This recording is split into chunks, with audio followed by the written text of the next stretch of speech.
2014లో అధికారంలోకి వచ్చినప్పటి నుంచి ఒకే దేశం ఒకే పన్నును మంత్రంగా జపిస్తూ వచ్చారు.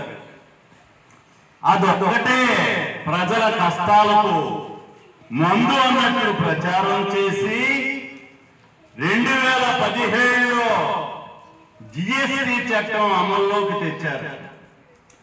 అలా చేసిన చట్టం ద్వారా 2017-18 ఆర్థిక సంవత్సరంలో వచ్చిన ఆదాయం 7 లక్షల కోట్ల రూపాయలు అక్షరాల.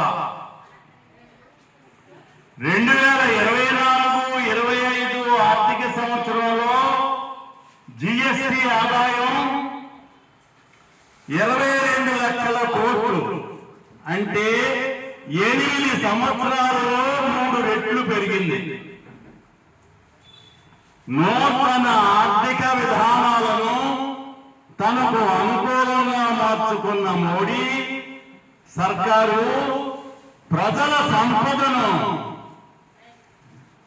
ట్యాక్సుల పేరుతో ఏ స్థాయిలో దోచుకున్నాడనడానికి ఈ లెక్కలే నిదర్శనం. ఇది బీజేపీకి ప్రజలపై ఉన్న ప్రేమ.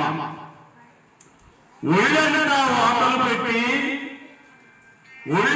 వాతలు పెట్టి ఆ తరువాత తీరిగ్గా ఏదో ఒక దగ్గర లేపనం రాసినట్టు, లేపనం అంటే మందు, ఆయింట్మెంట్ అంటాం కదా, అది పెట్టడానికి జిఎస్టి ద్వారా ఒళ్ళంతా వాతలు పెట్టాడు.